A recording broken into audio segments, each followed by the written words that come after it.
Hello YouTube and welcome to another YouTube video. This will be my first ever Star Trek actual review, so yeah, hope you enjoy it. As you can see, it is the Star Trek original series NCC 1701 Enterprise. This is the HD edition. It's not written on the outside, but it is. I'll get a little more into the HD edition and stuff like that later.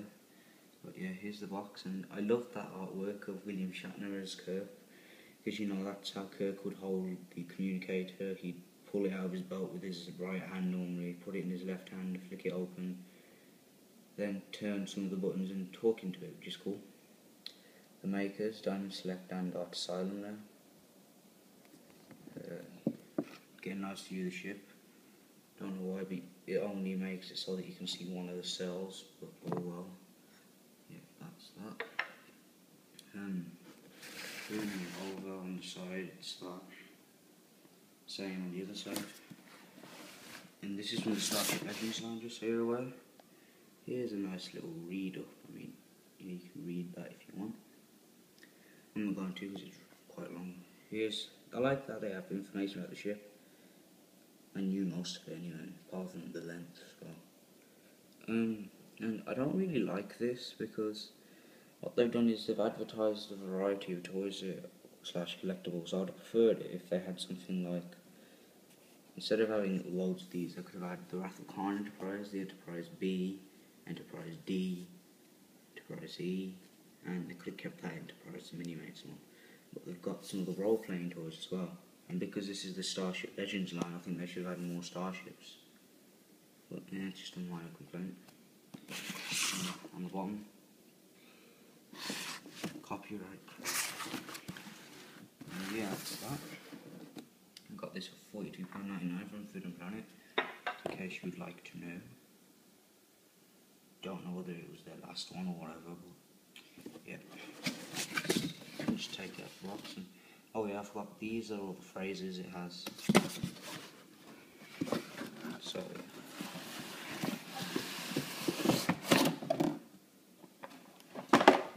yeah, here's the actual ship. I repackaged it for the sake of the review, but I didn't put the standard instruction manual back in, mainly because they just wobble around and stuff. Because in the actual packaging when in the store, they hold it with twist ties and stuff, so I just thought, you know what, I'll just leave them out. Anyway, that's the box. Just move that out of the way. Here is the Enterprise. Beautiful. She is really good. And here is the stand which separates into two pieces. I'll get into that as well. But before that, the instructions. They come in this little sheet. There's a plastic bag.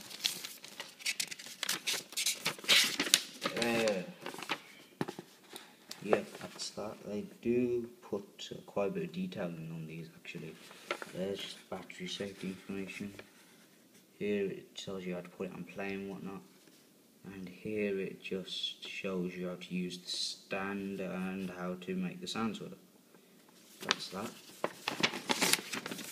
And it also comes with this, which is just another bottom piece. Basically, for the display stand, there's a hole in the bottom, and if you don't want that hole there, you can swap it out with this one, which doesn't have a hole. But this is wrong because I've seen other reviews and they do have all this yellow, grey, white detail on the spare one.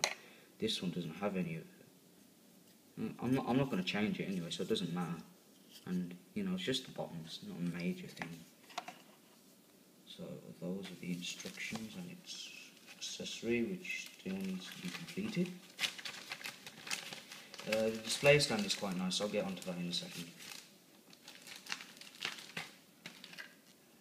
Anyway, this display stand is shaped like the Starfleet emblem, or you know, this is the badge Kirk had.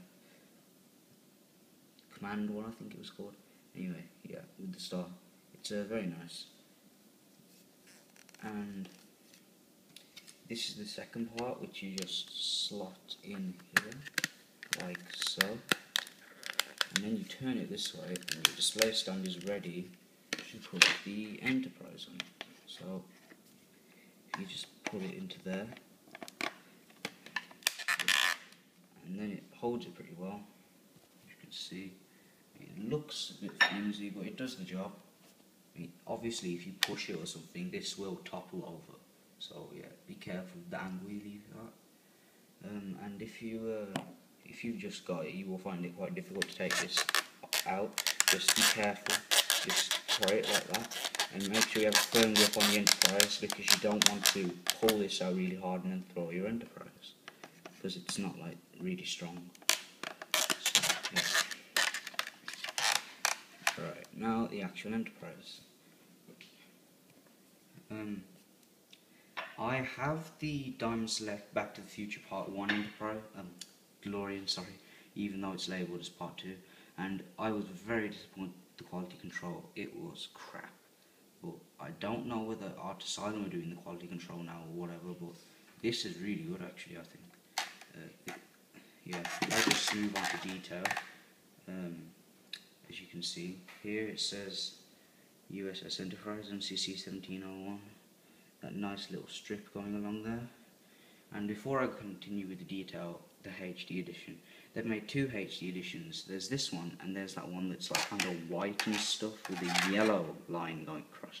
I'm not saying this just because I don't have that one and I have this one, but personally I think that this one really does look a lot nicer. I think it looks more accurate to the show as well. Anyway, yeah, we've got the bridge, which is disguised as the button. Not very well though, I can tell it's a button, but it's not major. Yeah. And these lines, they're nicely done, but you can see none of them are accurate, like none of them actually line up properly, but I don't mind, it's nothing major.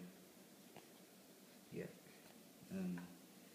I had a problem with this, it wasn't stuck on properly, it was stuck on in a wonky way, so I kind of broke it off and then glued it back on.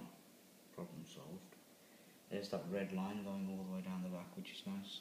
There's a split there, but it's not that bad. Sadly, that green part doesn't light up, which is, yeah. And nor do these two bits there. You know, they should light up red, but they don't. Yeah. Anyway, moving on to the cells. So this cell needs improvement. I'll show that now. And if you're wondering what that squeaky thing is, it's the display stand. Don't worry. But yeah. Yeah, it's split badly, and you can fix it pushing it back together, but it's quite annoying, and the quality control isn't the best for these cells, as you can see here. There's some paint marks and stuff, but it's alright, because doesn't look that bad. And then if we turn it around, this one's a lot, oh wait, this is the wonky one, sorry. As you can see there, it looks terrible. This one is alright, you just need to push it together a bit, nothing major. So yeah. Here is the engineering deck. It's very nice detailed with all the windows and stuff. The pylons. You can see their detail on the inside, which is cool. The deflector dish, I believe it's called. Yeah, this was loose as well, so I just glued it on. This actual circle part, if you don't know what I'm talking about. Yeah, they have screw hole covers. None of them are perfect. Like, some of them are too far in, most of them are just too far out. Like, yeah. Here's the bottom. Pretty basic, but I didn't really need to put anything else on there. So that's the Enterprise in detail, really. My one major problem with it is this saucer part. It keeps on popping up, but it's easy fix. You can just push it in, and yeah. The day I got it, I just pushed it in, and it's only recently started coming back up again. It's no problem. Just keep on pushing it, or you can find a more permanent solution, glue it or something. But yeah, I'm just not going to bother doing anything like that, because I'll probably break it or get white glue marks all over it, which I have done to toys before, sadly.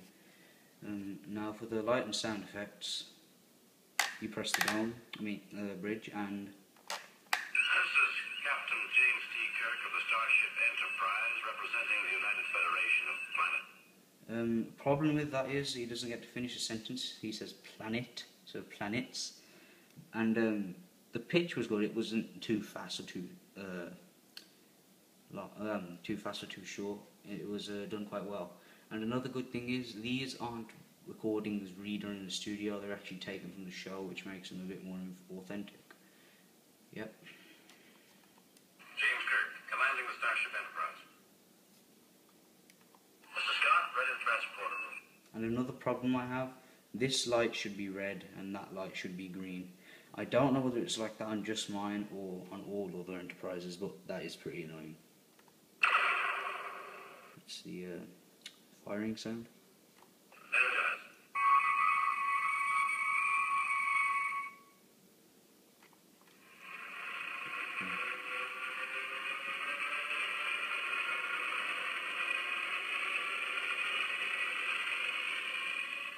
That's the engine, and that's all the sound effects, apart from one, which is the try me mode, where he says prepare to attack all hands battle stations, but that is such a terrible sound. It's really quick and you just can't really understand him. And my favourite feature is press and hold it.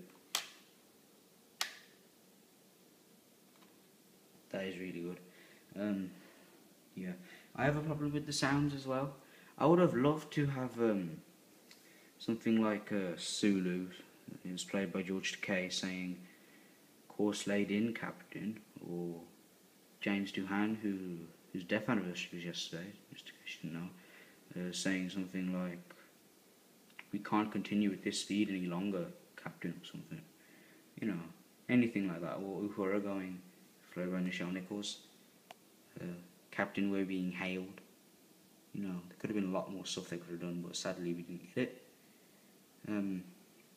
Still, I'd highly recommend you get this. I'm going to get the Wrath of Khan Enterprise, the Enterprise B, the Enterprise E, if I can find it, the Enterprise D.